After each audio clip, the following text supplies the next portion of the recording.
Bringing in a suave cut and a mean mask, we have Geo, the toxic support. What's going on YouTube? Adachi here, let's get straight into it. Geo is a melee unit that at first glance seems to be a DPS. The game lists him as having an equal aptitude for damage and support, but I just don't buy it. His action damage multipliers aren't particularly high, and even looking at his best source of damage, it does about a quarter the damage of Semba's best move. So without spoiling it all, let's start with his basic attack, which is a 3-hit combo dealing 1 hit on the first attack, 2 on the second, and 3 on the third. Each hit will apply 2 stacks of venom onto the target, and this is per hit, so his last 2 attacks in his basic combo will apply 4 stacks, then 6 stacks respectively. Before going over venom, I want to say that a lot of Geo's attacks are very stationary, and his basic is no exception, outside of the final hit. So just know you won't be able to track enemies with this. Now venom being his unique mechanic, capping at 20 stacks will just regularly do damage based on the number of stacks and Geo's attack stat. These will decay rather quickly, even faster the more stacks there are, and when you hit cap, it will clear all stacks and trigger Venom Spreader.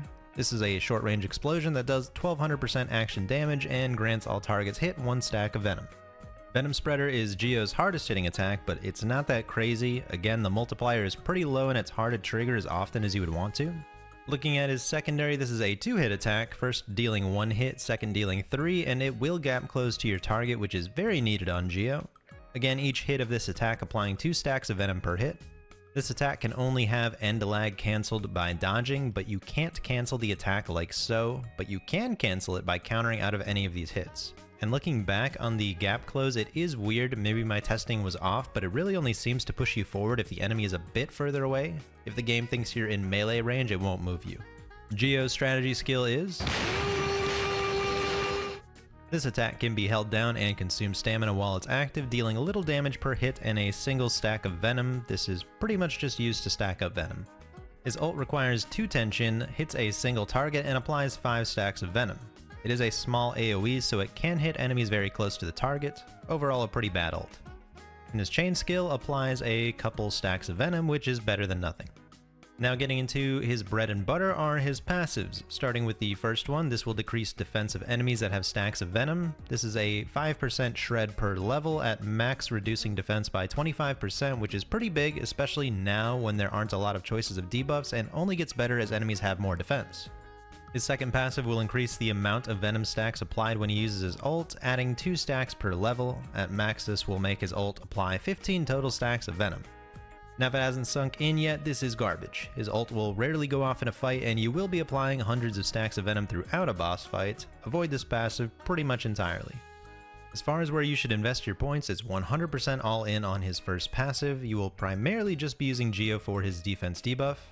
Outside of this, it's pretty much wherever you would like to invest. You can invest in stamina to spam his strategy more, but typically in the game's current state, probably just want to invest the rest into action damage, as it will at least also boost the damage of his venom explosion. Going over gear, realistically, again, it just depends on how you want Geo to be used, but venom does scale off of attack, so you primarily just want attack, as I'd say it's one of the only stats that actively make him more useful. You could also opt for maximum stamina if you like, and ideally you want the attacker set for the increased attack bonus.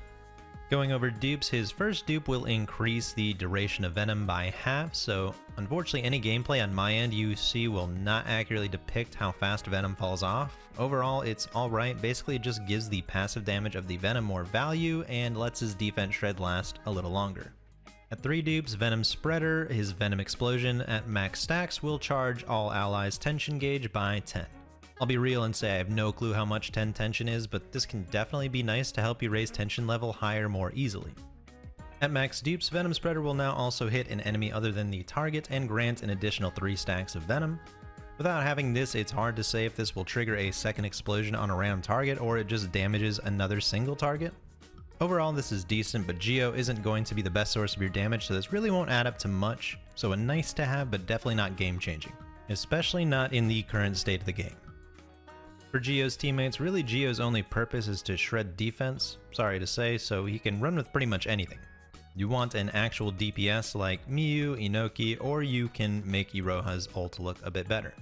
As far as tensions go, I'll say the same thing for most supports, and that is to not build around them. There's not much particularly to help him out. I'd say go check out one of my other guides for a character you want to run and just go based off that. The only thing specifically I could say are cards that would help recover stamina, but even then that'd really just be to goof around. And now going into playstyle, there's not really a lot to cover. Honestly, the further I worked on this guy, the more I realized that there's not much I can say to make Geo more interesting or better at doing what he already does. One thing I'll bring up, if you opt to control him yourself, is he is so stationary, like his shoes are made of concrete. This dude does not want to stick to enemies at all. Attacks naturally will end up pushing enemies away, and he doesn't really follow into them, so you'll definitely want to utilize his secondary quite a bit, but remember you don't need to do the second part of it. Outside of that, his best generation of Venom is going to be his strategy, so you'll want to spam that when you can without putting yourself into awkward situations. Venom itself also doesn't do a lot of damage, even full sending into attack. Most of my clips are with the attacker set, attack 4+ subs, and it's still pitiful, so unfortunately some damage over time build doesn't exist with Geo yet. And that's about it. All in all, I'm going to throw in the description the TLDR of Geo because he really is that simple. I think the only neat thing I'd like to see in the future is for his attacks to be able to move forward a little bit to make him a lot less clunky to play with. Thanks everyone for watching. As always, like, comment, subscribe, or don't. See ya.